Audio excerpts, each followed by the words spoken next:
HT news India, सच के साथ। आमदार समीर कुंडावार यांची हिंगणघाट वासियांना नवीन वर्षाची भेट। हिंगणघाट येथील छत्रपती शिवाजी महाराज उद्यानात होणार सुसज्ज योग भवन, तलाव व अंतर्गत परिसर सौंदर्यीकरण।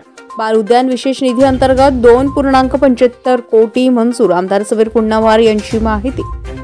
महाराष्ट्र शासनाच्या विशेष निधी अंतर्गत हिंगणघाट येथील छत्रपती शिवाजी महाराज उद्यानात भव्य दिव्य योग भवन बांधकामाकरिता 1 कोटी रुपये मंजूर झाले आहे। त्याचबरोबर उद्यान परिसरातील तलाव परिसर सौंदर्यीकरण, बाल उद्यान व इतर विकास कामांकरिता 1,75,00,000 असे एकूण 2,75,00,000 रुपये मंजूर झाले आहे। आज आमदार समीर कुंडावार यांनी योग भवन व इतर विकास कामांचा आढावा आणि जागा पाहणी दौरा मुख्याधिकारी नगर परिषद हिंगणघाट यांच्यासह केला। यावेळी आमदार समीर कुंडावार यांनी जागेची पाहणी करत मोठ्या बारकाईने काम समजून घेत योग्य त्या सूचना त्यांनी केल्या आहेत। यावेळी तातडीने सर्व तांत्रिक बाबींची पूर्तता करून काम मार्गी लावण्याचे निर्देश त्यांनी दिले आहे। याप्रसंगी सुनील डोंगरे, राकेश शर्मा, वसंत पाल, गुरुजी, नगर अभियंता जगदीश पटेल, अनिल नासरे, अभियंता अली व इतर उपस्थित होते।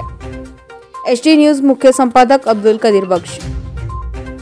आपल्या हिंगणघाटच्या मधामध्ये एकमेव उद्यान हे शिवाजी उद्यान आहे आणि या ठिकाणी रोज 500 ते 700 लोक रोज मॉर्निंग वॉकला येतात, इव्हिनिंग वॉकला येतात आणि म्हणून हे चांगलं झालं पाहिजे ही माझी अनेक वर्षापासून इच्छा होती।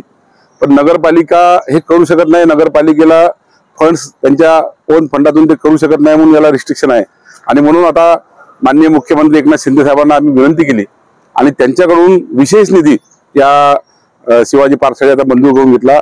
2,75,00,000 रुपयाचा विशेष निधी या शिवाजी पार्कसाठी आता मी मंजूर करून घेतलेला आहे आणि याच्यामध्ये जवळपास 1 कोटी रुपयाचं हे योगा भवन होणार आहे। हिंगणघाट शहरामध्ये योगा करणारे खूप आहेत, पण एकही योगा केंद्र नाही। वेगवेगळ्या ठिकाणी वेगवेगळ्या जागेवर कुठल्या हॉलमध्ये योगा होत असतो, पण या ठिकाणी योगा भवन झालं पाहिजे अशी आमची इच्छा होती, अनेकांची मागणी होती आणि म्हणून 1 कोटी रुपये हे योगा भवनसाठी या ठिकाणी मंजूर करण्यात आलेले आहे। त्याची आज आम्ही जागा निश्चित केलेली आहे आणि ते योगा भवन या ठिकाणी सुंदर असं होणार आहे।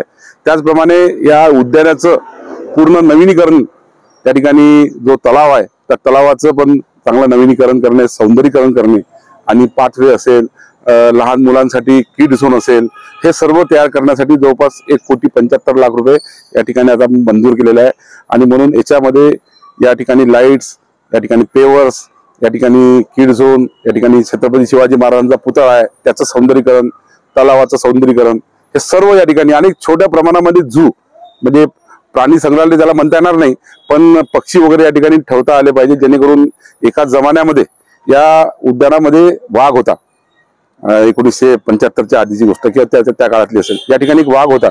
त्यामुळे याचा इतिहास पाहता या ठिकाणी छोटंसं पक्षी वगैरे ठेवता आले तर एक लव बर्ड्स वगैरे तो आता आम्ही विचार करतोय। एकंदरीत हे उद्यान अतिशय सुंदर होणार आहे।